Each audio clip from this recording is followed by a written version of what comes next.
Hello everyone, my name's Adrian Boots and I'm pleased to be speaking to you today from Australia, and I welcome this opportunity to talk to our friends from Northern Ireland and talk about the opportunities for medicines and medical devices. Australia you may not know too much about, so I'm going to enlighten you. And first of all, I'd just like to point out that we are actually a net importer of medications. You can see here we import approximately 14 billion Australian per year of products, and this doesn't include medical devices, which would be additional to that. The counterpoint to that, of course, is that we don't export very much, about 3.6 billion of pharmaceutical products and 1.7 billion of medical instruments. So there's certainly a lot of opportunities for people who wish to import into the Australian market. When you look at how much people do bring into Australia, I think this is an indicative slide. That if you look at medicines, new active substances, we're seeing about 27 new active substances per year, whereas the European Union seeing 35 and the US 50. So not every company brings their products to the market, which means there's opportunities and not as much competition in what is a first world country. The nice thing about working for the TGA is it's been our raison d'etre for a long time to have a consistent and predictable approval pathway. And you can see on the right-hand side of the slide here that the timelines for TGA have been dropping over the years, particularly in 2020 when we brought in new priority pathways. Sometimes they're happening very quickly. But the bars have been quite narrow compared to the variation you might see in the FDA or Swissmedic there, for instance. So a predictable timeline. That's for medicines. Medical devices not quite so good, but again, we're certainly trying to improve the matters there. Within Australia, there are actually many stakeholders that are interested in products. The TGA is one you would have heard of, the equivalent to the MHRA, but we're also have the states who have control over the poisons and medicine scheduling, the Pharmaceutical Benefits Scheme, which pays for a lot of our medicinal products, the Medical Benefits Scheme or Medicare, which pays for a lot of services, and then if it's a gene regulated product, the Office of Gene Technology. But then, of course, there are other stakeholders as well. But the main one I'm going to talk about today, and the main one that you will deal with, is the TGA. So the TGA deals with therapeutic goods, and a therapeutic good is when it's got a therapeutic use. It's an ingredient for something that could be a therapeutic good.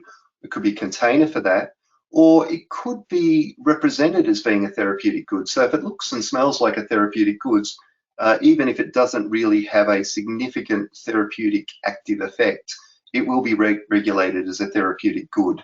So if a product that you have purports to make you lose weight, even if there's no particular strong active ingredients there, it will be regulated as a therapeutic good. Within our Acts, there are 4 types of therapeutic goods: medicines, medical devices, biologicals, and biologicals, the definition varies between various countries, but in the Australian case, a biological is something which might be made from human cells or human tissue or live animal cells. It's not an antibody or a vaccine. They're considered biological medicines, and they're regulated as medicines. So that's a separate distinction that we have. And then there are other therapeutic goods, such as products that might sterilize or disinfect, including things that might sterilize or disinfect a medical device. So when you're supplying in Australia, generally you have to be regulated or have an exemption. So you need to be registered on the ARTG or provisionally registered, such as the COVID vaccines, listed or authorized, and they're generally the OTC medicines. Also registered and listed are the other medical devices. Now, if you don't have that, then you have to look at an exemption, whether a clinical trial, phase 1, 2, 3, or 4, a special access scheme product for when there's a single patient need, authorized prescriber that might be prescribing to a group of people, export listing, it's going in and out of the country very quickly, or it's going out of the country only. A Section 19 exemption when there's a shortage, or a person's able to import a product for themselves or their immediate family members. If you're bringing in a product just for lab testing or just testing out manufacturing or planning, it's not a therapeutic good. And so the TGA does not regulate that sort of supply for those purposes.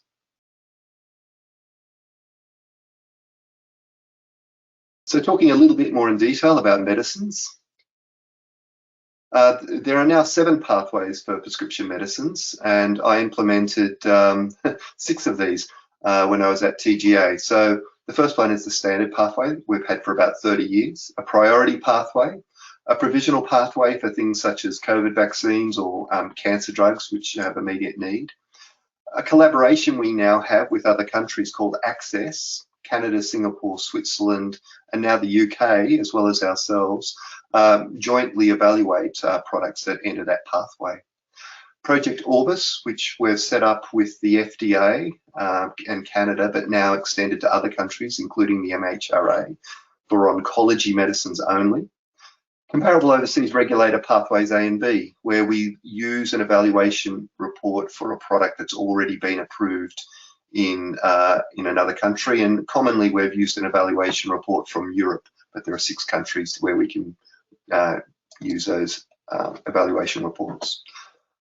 So for the first few of those pathways, of those 7 pathways, we have a pre-submission meeting. It goes through and then it proceeds as either a priority, provisional, or a standard pathway. And you can actually have an orphan system as well, which is similar to the European orphan and means that your submission is for free. Moving on, and just briefly on medical devices.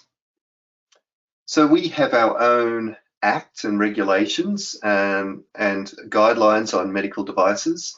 They are separate to the EU and FDA.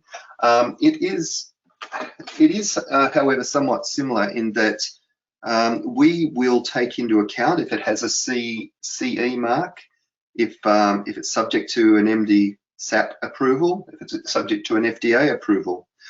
And we look at the general matters that other regulators would look at. It demonstrated fit for its intended purpose, the benefits are greater than risks, and you can prove all the claims that you wish to make. And a quality management system based on ISO 13485, which you'd be familiar with. Also, we have evolving guidelines on software as a medical device. And for instance, sometimes we've taken a different path. If you look at the Apple Watch, for a while there, we didn't approve the ECG function on the Apple Watch. It was a concern that it might have a therapeutic use.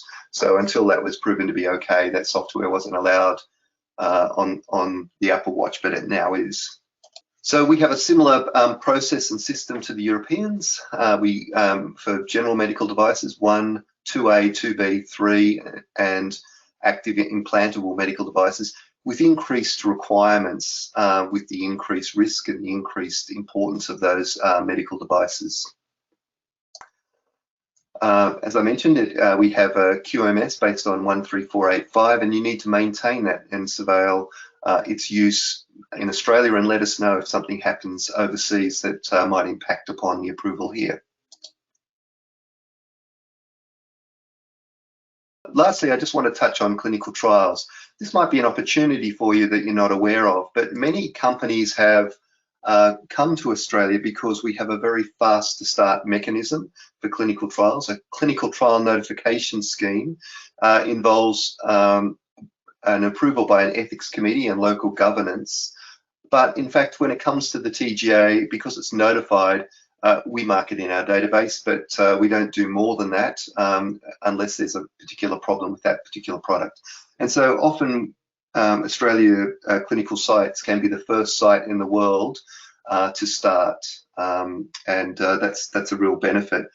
Also, we've got a burgeoning phase 1 and first in human sector as well that allows a quick decision as to whether that product can continue development or not. by nature of the fast approval process. Biologicals are a little bit more complex, but for most small molecules, devices, and antibodies, it's a very quick way of doing clinical trials. So just on that point, when do you talk to us about clinical trials? The Europeans and the FDA in particular wish to talk to you about your development program, but Australia doesn't have the same level of engagement or the same resources.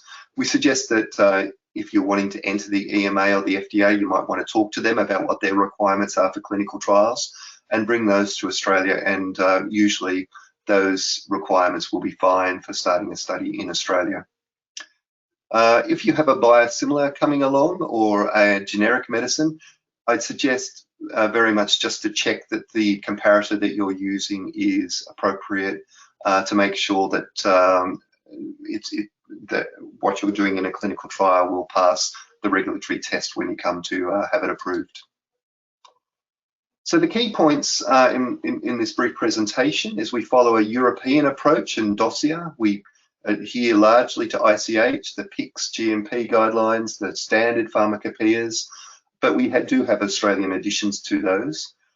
We have increased use of international collaboration and reliance pathways for new products and generics, very much so in medicines and increasingly so in devices. And our timelines are reliable and shortening. There's improvements for OTCs and devices coming, but they're still being implemented. And they aren't quite as quick, but certainly the TGA is moving to make the pathway as painless as possible. So if you wish to know more details, I have worked at a senior level in the TGA and also know the industry very well. And I'm contactable through the My Medical Department consultancy that is based in Australia and the UK. So thank you very much for your attention and look forward to answering any questions that you might have.